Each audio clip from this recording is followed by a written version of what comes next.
कि तहार भइल बा जवानी कटा कि बियाह बिना बिगड़ता रूह।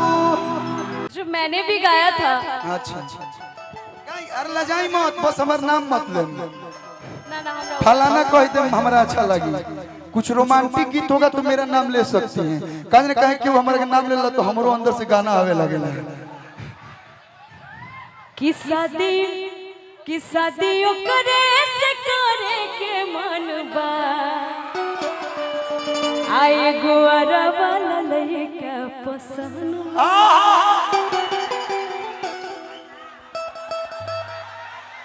और सुनो डिम्पल कि तू का कि ऐसन जिला हवे डरे सब नाम से कि ऐसन जिला हवे डरे सब नाम से कि हयारा में आराम से। वाह जियो गाओ गाओ ये गाओ।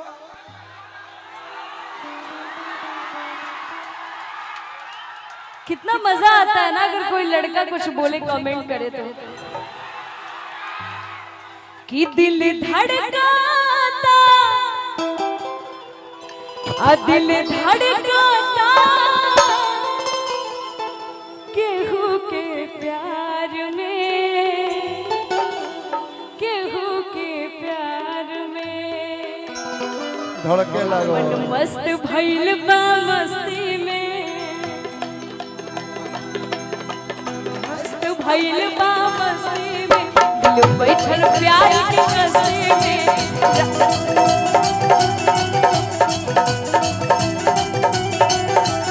रहे न मनवा हरदम इंतजार में, दिल धड़काता, दिल धड़काता।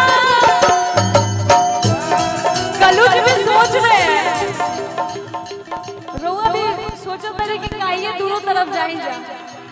एगो गीत हम गोले रहनी। हरी पतरी कमरिया से सर के घघरिया मार करई भूका।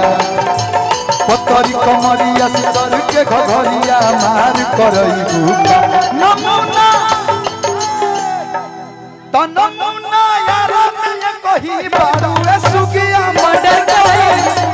नमूना जिलो में कहीं बारू ए सुगिया मर्डर करे। पतरी कमरिया से सर के हैसरिया मार करई भूका।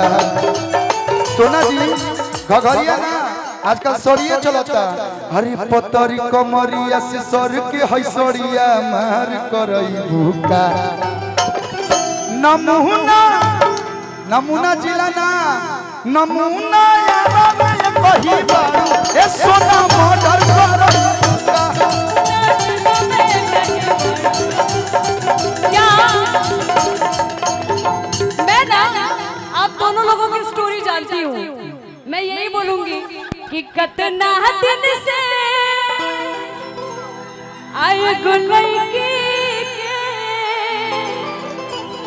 रही फेरा में यहाँ के लागा।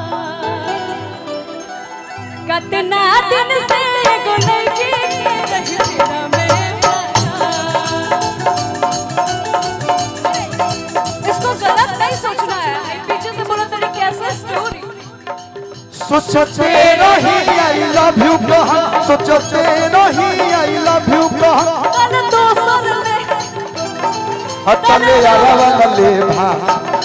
कितना दिन से एक लड़की रही फेरा में होला, रही फेरा में होला। ए भैया ये तो तू तो हमारी स्टोरी गा देलू। बस एक लाइन गाई भा एकरा बाद हमनी के गए पिहल जाई।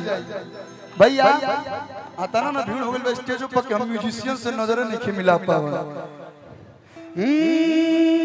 कि तहार डिंपल जी कि तहार भइल बा जवानी कटा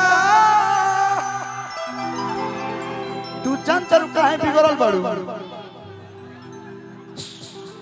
मतलब बिगड़ल मीन्स की क्या होता है?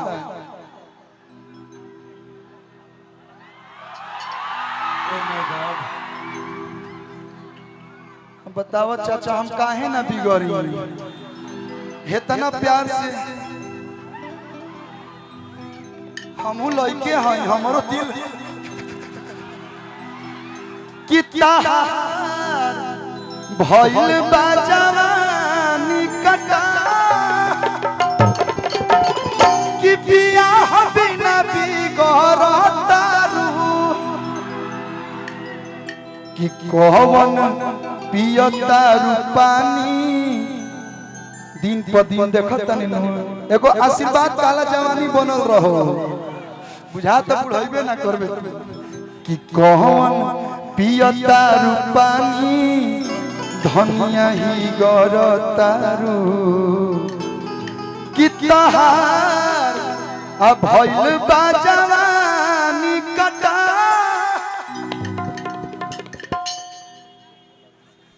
कि तहार अब भइल बा जवानी कटा। ऐसा लगा तो मैं और अगियाओं के लइकन की बकोट दी है, नजरी से बकोट दी है हमारा के तो तू अपना जुबान से ऐसे ऐसे बोल के बकोट हमारा जीवन भर भाई। सर नजर ही काफी होता है। कहे के बाकी तहार अब भइल बा जवानी कटा बियाह बिना बिगड़तारू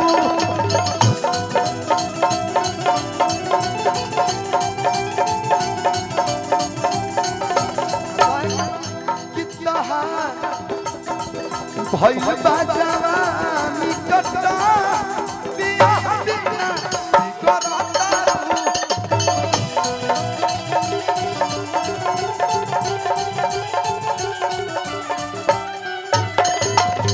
अच्छा लगा लोग तो ताली बजा के आशीर्वाद दे दी लोग। और अभी कार्यक्रम खत्म नहीं क्या हो,